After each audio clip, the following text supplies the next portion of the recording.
Chapter 3. Quote, A Nation Restored, end quote. 1. Politics and Finance under Pitt, 1784 to 90. Section 1. On the 15th of December, 1783, Charles James Fox's bill to reorganize government and administration in India was narrowly defeated in the House of Lords. 3 days later, following a larger adverse vote, 95 to 76, George III, who had been fostering opposition to his own ministers in the Lords, dismissed the, quote, infamous and, quote, Fox-North coalition.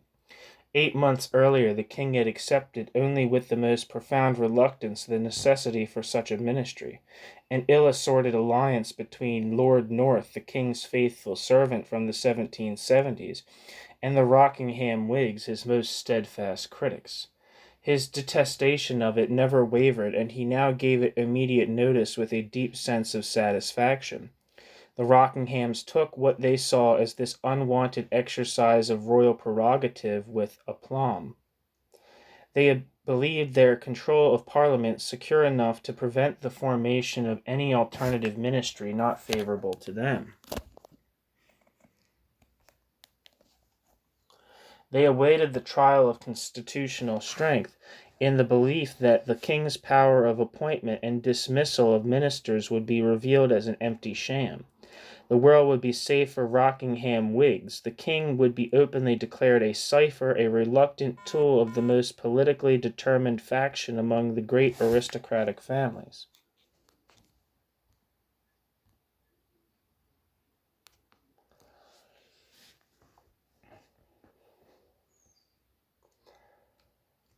On the 19th of December, William Pitt the Younger, son of the great Chatham, accepted the king's commission to form an administration.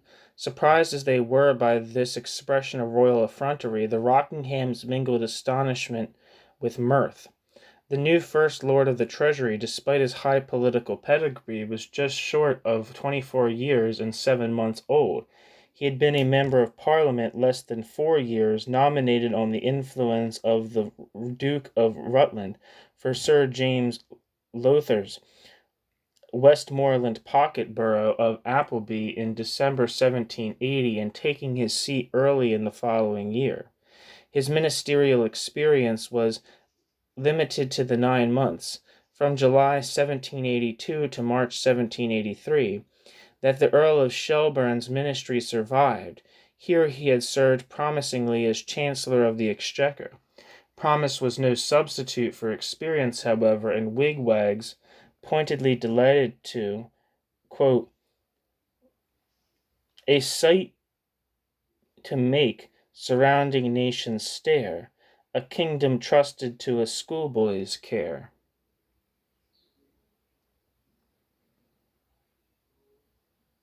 End quote. 18th century wit soon supplied an appropriate sobriquet, Sobriquet, for the new ministry. Pitt's government was termed the, quote, mince pie administration, end quote, unlikely to survive the Christmas season.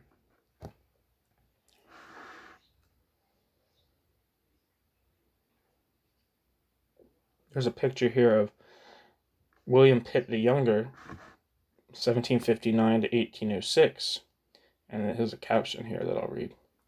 Son of the elder Pitt, Earl of Chatham, William Pitt the Younger was Prime Minister twice, from 1783 to 1801 and 1804 to 1806. William Pitt the Younger first became Prime Minister at the age of 24, the youngest person to do so. He stayed in office so long because of his own abilities, which were substantial, but also because until 1801 he had the support of King George III. Back to the main text. Certainly, the auguries were less than favorable. The initial choice for Home Secretary, Pitt's cousin Earl Temple, resigned office after 4 days, and the cabinet list published on 23rd of December inspired no confidence that the First Lord's inexperience would be appropriately counterbalanced by tried and weighty measures. The irascible and unpredictable Lord Chancellor Thurlow apart, it had a mediocre and threadbare aspect. All save Pitt sat in the Lords. A. Excuse me, I don't know what the A is for. All save Pitt sat in the Lords. More importantly, the Fox-North coalition remained in the arrogant control of the Commons. Fox's India Bill had passed the lower house in November by a majority of more than 100, and the majority opposed to the King's new minister was variously computed at between 70 and 100. The Rockinghams mulled over their Christmas claret, the most favorable moment to bring the young upstart down. George III, never so politically inept as some historians believe, or as contemporary political opponents incautiously calculated, was by the early 1780s an experienced operator. George III postponed the dissolution of Parliament for 3 months after Pitt's appointment. This calculation set a considerable risk against a great opportunity. The risk was that the coalition's Commons majority would rapidly overbear the beleaguered First Lord and bring him expeditiously and impotently to resignation. George wagered that Pitt's ability as a clear-headed debater would enable him to stave off immediate embarrassment to buy time for opportunity. In the first 3 months of 1784, while Pitt showed his mettle in the Commons, the King's agents could exercise his still formidable electoral influence in the new minister's support. If the ploy worked, Pitt would face the electorate with a double advantage. The King's electoral clout would be put at his service, while the Prime Minister could show voters, if not immediate achievement, then at least promise of future performance in the teeth of massive opposition. The King's instinct proved sound. He continually campaigned against the Rockinghams and the Lords, urging peers personally that support for his position was vital for the continuation of constitutional government. At the early year of 1783 came it to its end, the King wrote a personal letter to the Duke of Marlborough. In it he asserted that, quote, the political struggle was, not as formerly between two factions for power, but no less than whether a desperate faction, George's code for the pro-coalition Whigs led by the hated Fox, would quote, reduce the sovereign to a mere tool in its hands, end quote. This line of argument resonated with many voters in the boroughs and shires. Parliament received more than 200 petitions from town and country in support of his views on the Constitution. Pitt, meanwhile, was engaged in a war of nerves against Fox in the early weeks of 1784. The new Prime Minister concentrated on persuading independent members to resume their normal stance and support the administration. This task required both skill and tenacity in the circumstances, but if Pitt could chip away at the opposition majorities, he could face the electorate at a time of the King's choosing with every prospect of success. He knew well enough that no Hanoverian government had actually lost an election. The longer he survived, the more credible would be his case. Fox, knowing an election to be imminent, concentrated on the constitutional issues, particularly the impropriety of the King's flouting the Septennial Convention by calling an election before the 1780 Parliament had run much more than half of its allotted span. Pitt kept his nerves in the face of heavy initial defeats in the Commons. Support from independent members and from some supporters of Lord North progressively cut opposition majorities of more than 50 until by March 1784, Fox's attempt to postpone the Mutiny Bill, effectively bringing government to a standstill, passed the Commons by only a single vote. In the face of inevitable defeat on the next occasion, Fox let the bill pass. Though Rockingham adherents had remained reasonably solid as party allegiances hardened at a time of constitutional crisis, the Fox-North coalition was done. The election of 1784, which followed at the end of March, hard upon Fox's capitulation, was a dual triumph. Firstly, it confirmed George III's prerogative to choose his own ministers, even in the teeth of hostile opposition in Parliament, and have that choice confirmed by the electorate. John Robinson, the rat catcher, was with an unrivaled expertise in wheedling votes and fixing seats, having deserted his former master, Lord North, managed this election in the king's interest. Secondly, and more importantly for subsequent developments, the 1784 election demonstrated the importance of public opinion outside Westminster. The political nation, was stirring, out of doors, and opinion for or against the king polarized on hustings through the land. Pitt's reputation as reformer and new Broom helped him, rather than Fox, to take the lion's share of the radical vote. He had introduced a bill in 1783 to strengthen independent country representation in Parliament, and stood pledged to return to the question as Prime Minister. Pitt's greatest triumphs occurred in open constituencies with large electorates, and particularly in Yorkshire, Norfolk, and Berkshire, where radical attacks against North's administration had been strongest in the early 1780s. By contrast, considering the scale of the national triumph, Robinson must have been a little disappointed at Foxite tenacity in certain manageable boroughs. Nevertheless, the new government gained about 70 seats. Viscount Caermarthen opined that, the elections went more favorably for government than its most sanguine friends could have imagined, It would be wrong, therefore, to see this election as a triumph for monarchical reaction. Fox's maneuvers towards the sovereignty of the Commons had been unequivocally rejected. More than 100 of his supporters, Fox's martyrs, lost their seats in 1784. Pitt, however, stood both for the stability of government and for reform. There was no contradiction in this platform, and voters perceived none. The healthy government majority was as much pro-Pitt as pro-George, and more anti the old political gang than either.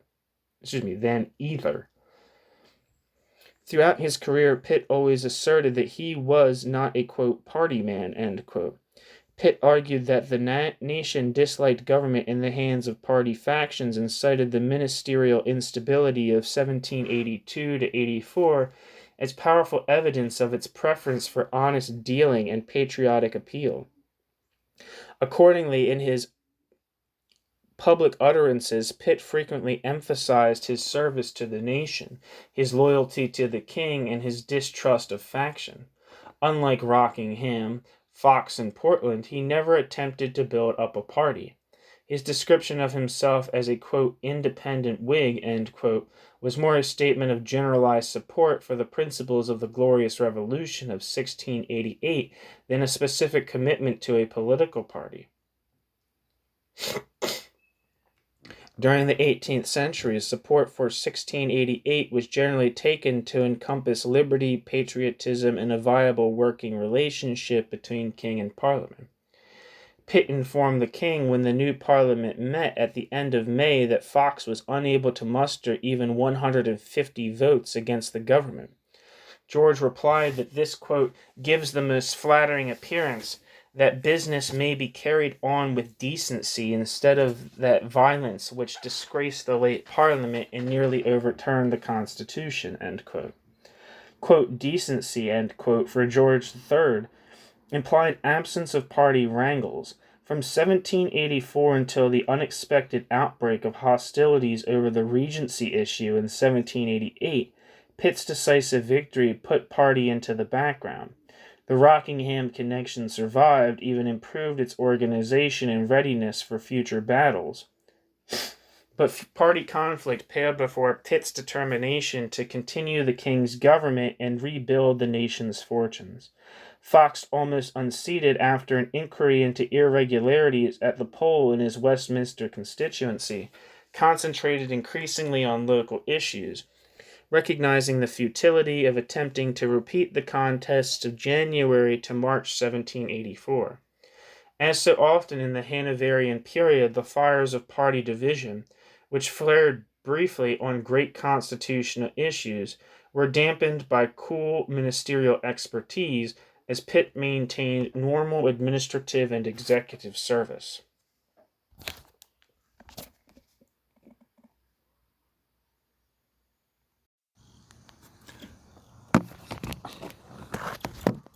Initially, Pitt owed much to George III. Quite apart from his electoral influence, George's household officers formed the nucleus of a government party in the Lords, which usually outvoted the opposition by about 2-1. Prominent also among the regular voting strength of the majority were the bishops, mostly trained political animals as in the days of Walpole and Bishop Gibson in the 1730s.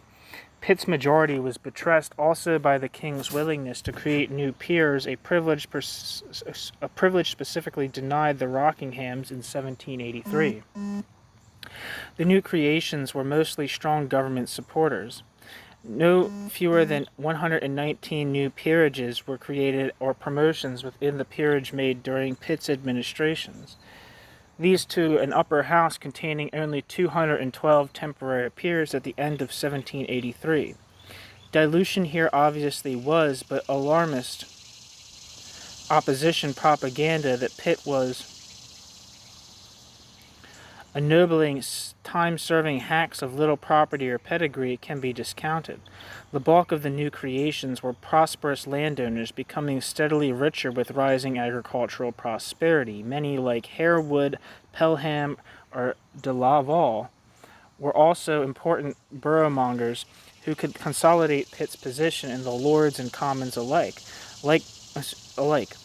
Sir James Lowther was created Earl of Lonsdale in 1784. He effectively owned Whitehaven and the substantial mineral deposits underneath it, as well as extensive lands in Cumberland, Westmoreland, and Surrey. It was he who provided Pitt with Appleby as his first parliamentary seat, before the Prime Minister settled to represent Cambridge University continuously from 1784 until his death in 1806. The new creations, which which gratified ambition after a long period of frustration, ennobled few moneyed men or stock jobbers who were not already substantial landowners. There was, of course, the usual small leaven of distinguished sailors, Howe, Collingwood, and Nelson, soldiers, Dorchester and Wellesley, diplomats, James Harris and William Eden, colonial administrators, George Macartney, and lawyers, Lloyd Kenyon and Sir John Scott. Honors enabled Pitt both to reward service and to require loyalty. Few creations were so cynical as William Grenville's sudden elevation to the Lords in 1790 to supply secure leadership in the upper house and pave the way for the troublesome Thurlow's eventual removal from office.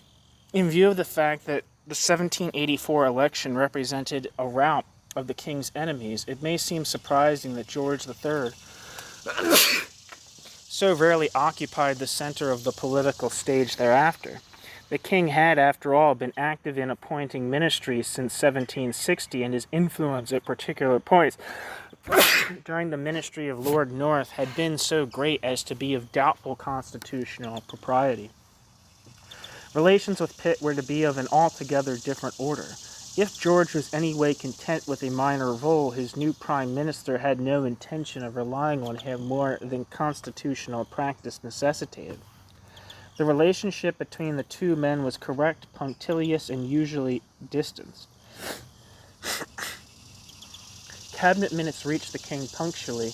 The king responded in courteous fashion, rarely suggesting new initiatives or questioning decisions. By the mid-1780s, George III was a dutiful and experienced, if limited and obstinate monarch. Pitt knew on what matters the king was not to be crossed, and usually found it unnecessary to compromise either his program or his principles by doing so. For his part, the king knew enough of bad ministries by 1784 to recognize a good ministry when he saw it, and was wise enough not to interfere. He did not even jib at Pitt's institution of a statutory inquiry into the management of crown revenues in 1786 to 87, an initiative which brought the civil list under greater parliamentary control than ever before.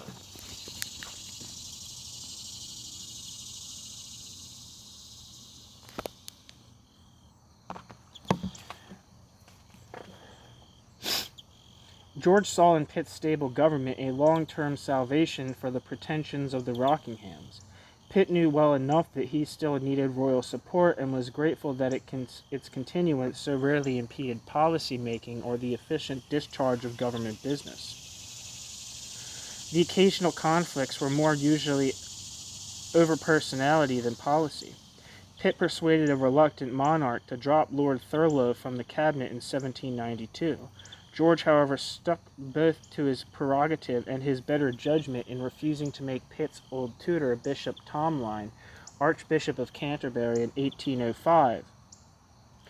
It is ironic that Pitt's resignation in 1801 should have been one of those rare issues of principle, the religious question in Ireland, on which the two differed. George continued to support Pitt on almost all essentials, though mental instability reduced his direct contribution after 1788. Not surprisingly, he was in close agreement after 1793 on the need to humble Republican France and preserve the remaining crowned heads of Europe from the fate of the guillotined Louis XVI.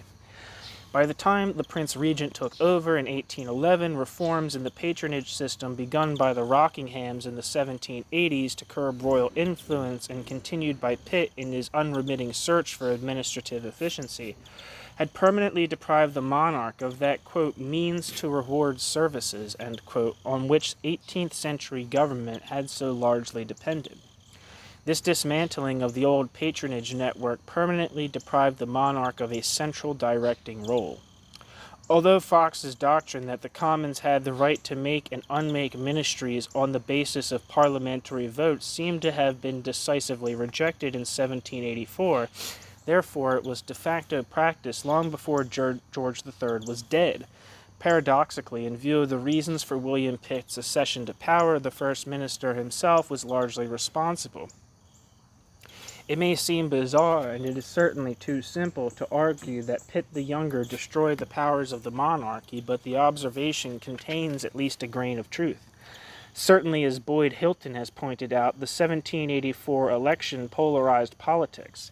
Now, quote, two distinct and fairly coherent parties faced each other in Parliament. Monarchs had previously been able to press for the inclusion of favored individuals who were members of what were fairly loose political and social groupings, end quote. From 1784 to 1788, Pitt assumed easy command over Parliament. On most major issues of policy, opposition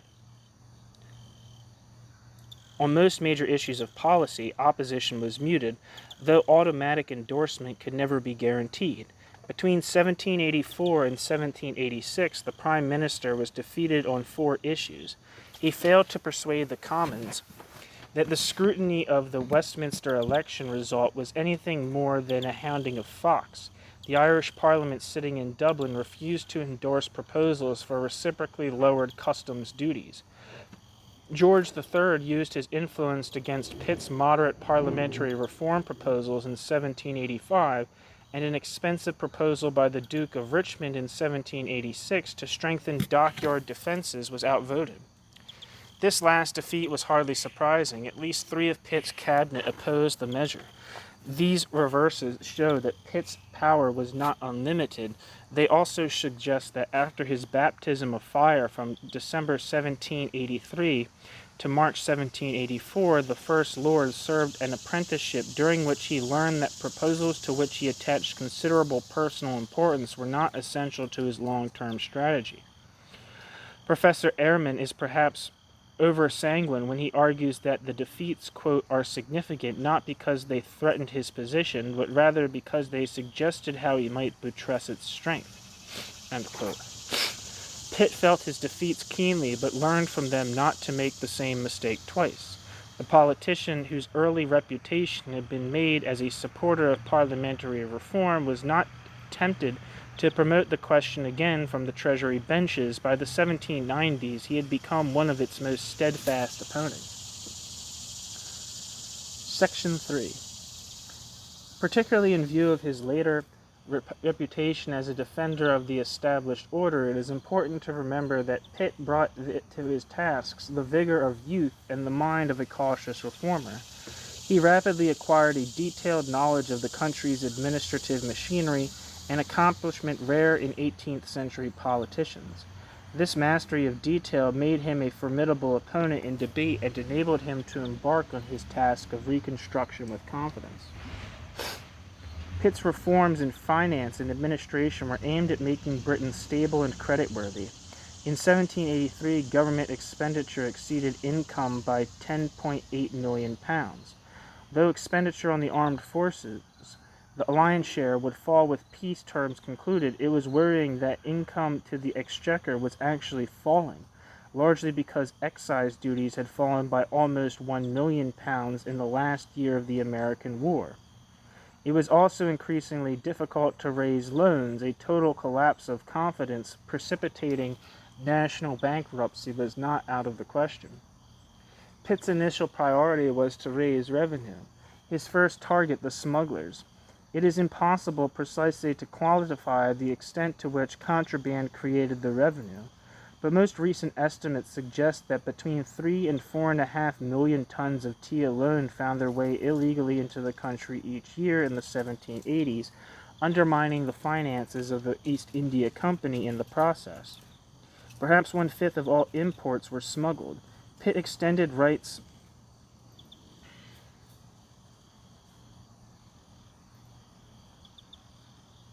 of search over suspect cargoes, but also moved to reduce the attractiveness of smuggling at source. He embarked on a massive reduction of duties. Acting on a plan conceived when he was Chancellor in Shelburne's government, he reduced the duty on tea from 119% to a uniform 25% by his Commutation Act in 1784. The revenue thus lost was recouped partly by a graduated rise in the tax on windows aimed primarily at luxury dwellings. Revenue would also increase as far more tea entered the country by orthodox channels. Between 1786 and 1788, the amount passing through customs more than doubled. The Commutation Act presaged further reductions in duty, especially on wines and spirits, and a general tightening up on revenue agencies, with more business transferred to the excise department. By 1790, the yield to the government on wines had increased by 29%, on spirits by 63%, and on tobacco by 39%. By 1792, when Pitt presented his last pre-war budget, he could claim that his period in office had seen an extra £1 million added to the revenue by destroying the profitability of smuggling, £1 million by the imposition of new taxes, and £2 million by additional consumption, quote, attributed to the best of all causes, a general increase in the wealth and prosperity of the country, end quote. In that year, total net income was 47% higher than in 1783, and the exchequer enjoyed a surplus of £1.7 million. Tax revenue increased over the same period by about 50%, and the proportion raised by direct taxation declined slightly. At about 17%, direct taxes produced as small a portion of government revenue as at any time in the 18th century. The new taxes to which Pitt referred represented little more than a shuffling of the Hanoverian pack. Innovation lay in the increased efficiency with which they were collected. Pitt accepted prevailing orthodoxy on taxation. All should bear a share, but the poor should not be overburdened. Thus taxes should fall disproportionately on luxuries. This explains the odd but characteristic impost on pleasure horses, hackney carriages, gloves, servants, and hair powder. Pitt's only true innovation in this area, a tax on shops levied in 1785, failed. It occasioned disturbances in the capital, provoking burnings of the Prime Minister in effigy, and was withdrawn in 1789. Pitt's government inherited huge debts. The size of the national debt had almost doubled during the war with the American colonists. Interest charges on the debt in 1784 totaled £8 million, which represented 61% of the government's net income. More worrying than the size initially, however, was the fact that an increasing proportion of Britain's debts were short-term, unsecured, or unfunded debt. Bills issued by the government to cover these obligations were marked at a discount of more than 20%. The fact that Pitt was able to, quote, fund, end quote, so much of this in 1784 to 1785 by persuading investors to buy government stock at 5% indicates how much business confidence was revived by the mere fact of peace. The signs of Pitt's election victory, promising stable government, also undoubtedly helped. With the unfunded debt back to manageable proportions, Pitt could afford a longer-term policy. Interest charges on the national debt amounted to about a quarter of government expenditure in the 1770s, and Pitt wished to reduce its total burden by redemption through a sinking fund. By this device, annual sums were set aside for government stock to pay off debts. Naturally, the scheme depended on a regular surplus of income over expenditure, and this Pitt could begin to guarantee by 1786, when the fund came into operation. As in other areas of public finance, Pitt made other men's ideas work. A Hanoverian sinking fund had been in fitful operation from 1716 to the early 1770s, but it was never proof from raiding by ministries in need of ready cash, and it did little to reduce the size of the debt. The transfer of regular annual sums was the essence for Pitt, who had been much influenced by Richard Price's Appeal to the Public on the Subject of National Debt, published in 1772. In this work, Price, a leading Unitarian intellectual, had examined the principles of compound interest, whereby a regularly supported and inviolate fund would rapidly diminish and eventually extinguish the debt. Pitt did not adopt Price's elegant but potentially unpopular refinement of increasing taxes to finance upward conversion of stock in order to run down the capital of the debt more quickly. The intellectual progenitor of the Pitt sinking fund, however, was Price. The Exchequer was required to give priority to the funding in making its dispositions.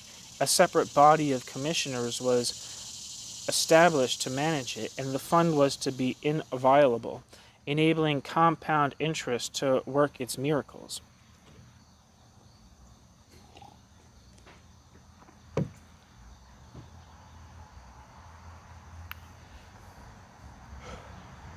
Pitt's plan was all too successful.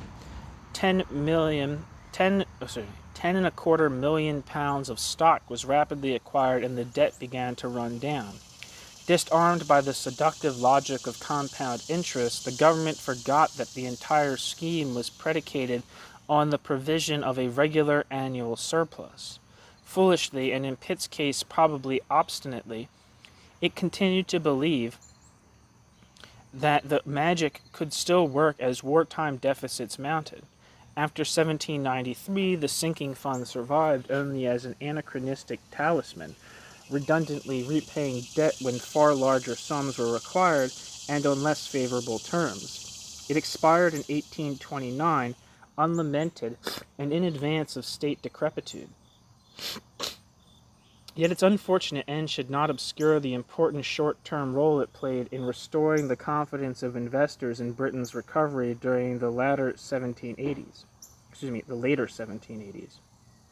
Pitt's restrained reformism is nowhere better in evidence than in the sphere of administration. Government posts had provided much of the lubrication for the patronage machine. Quote, offices of profit, end quote, were often rewards for political service or pledges for compliant behavior to come. If relatively few were absolute sinecures, the need for government to dig deep into patronage resources to cover the maximum variety of political contingencies ensured that posts would be in reasonably plentiful supply, although never enough to ensure satisfaction for all suitors. The result was both variable and inefficient deployment of resources. Over-administration in some departments resulted in a form of, quote, compound provision, end quote, while in others, like the excise, undermanning and poor deployment of labor hampered efficiency. Since the system had developed to satisfy political rather than administrative criteria, the end product is not surprising. A thoroughgoing radical would have hacked at its root and branch, and the Rockingham showed some insight in 1782 that they might wield the axe when revenue officers and those holding government contracts were debarred from sitting in Parliament. Pitt's methods were more circumspect in this respect. Pitt built up efficient departments piecemeal by giving them more work to do and transferring officials from one branch of the service to another when opportunity arose.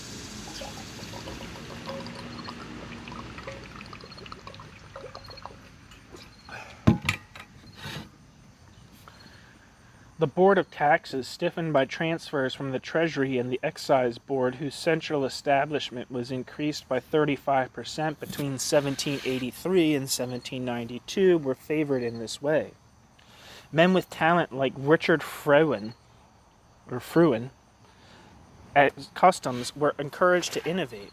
Frewen was the guiding light behind the consolidation of customs duties in 1787, perhaps the most valuable administrative reform of all, since it cleared the decks for much keener control. Customs and excise, together with central staffs totaling about 600, were responsible for collecting 2/3 of government revenue.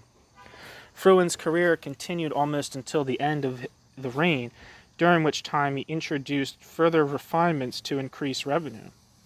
Pitt did not tilt at windmills. He understood the entrenched power of vested interest and preferred to bypass it rather than mount a frontal challenge.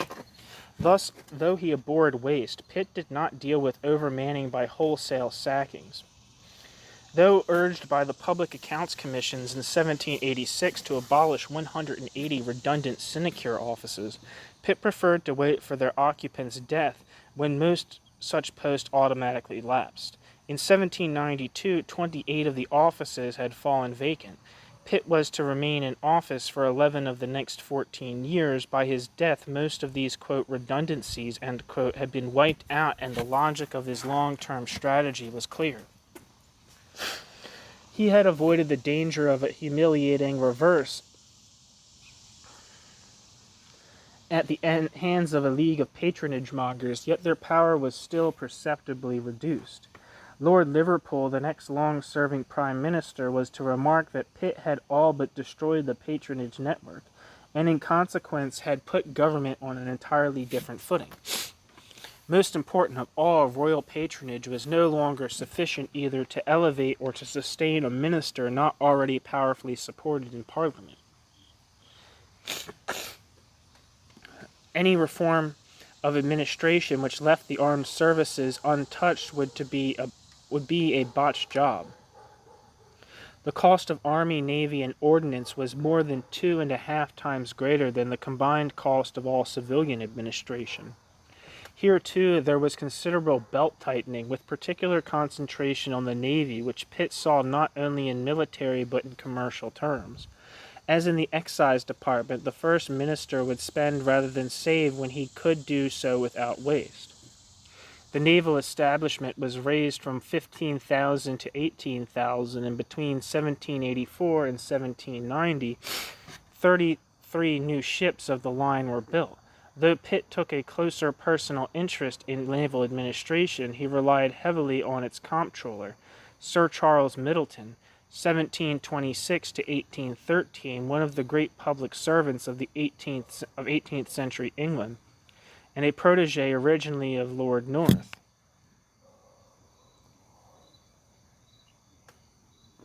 Middleton, later Lord Barham, was largely responsible for reorganizing a navy equipped to surmount its severest challenge in the French wars of 1793 to 1815, and Pitt was prepared to back his judgment against that of the First Lord of the Admiralty, Lord Howe. It was over a dispute with Middleton that Howe resigned in 1788. The Navy would have been subject in all probability to still more radical reform: promotion by merit and seniority, salaries instead of fees and perquisites, a fortified Navy board, had not the Regency crisis diverted Pitt from adopting Middleton's proposals. In establishing his position, Was Pitt merely the lucky beneficiary of circumstances? Certainly the independent country gentlemen were willing to throw their support behind any minister who represented a clean break with the constitutional affronts of 1782 to 83. Certainly, too, the underlying strength of the British economy, masked by the dislocations of war, became apparent once the Treaty of Versailles was signed. Commercial prosperity was a much more important factor than financial dexterity in helping Pitt to balance the books. The young minister came into a more powerful inheritance than was apparent in December 1783. Most of the lucky beneficiary, therefore, but not almost the lucky beneficiary, therefore, but not quite. Pitt's gifts exactly matched the needs of the first decade of his premiership. His amazingly, and to opponents alarmingly professional grasp of the complex administrative and financial issues of the day enabled Pitt to harness the energy and dynamism of the British economy. Though industrialists and financiers might take issue with him on particular matters, taxing shops or giving reciprocal trading concessions to Ireland, they grew to acknowledge that he, more than any other politician, understood the terms of trade and sought to run an administration which would not hinder their pursuit of profit. The same grasp of detail, allied to a clear-headed, even glacial delivery, made him a formidable opponent in debate. His phenomenal capacity for work enabled him to take on talented but more dilettante opponents almost single-handedly.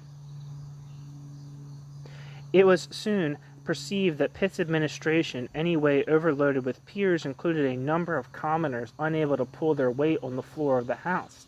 Yet with Pitt present it did not matter. The Prime Minister's watchword was efficiency, his bane waste. Such concerns inspire respect and love both in admirers and the politically uncommitted. Yet they were perfectly attuned to Britain's needs as the country recovered from a disastrous war and began to realize its industrial and commercial opportunities.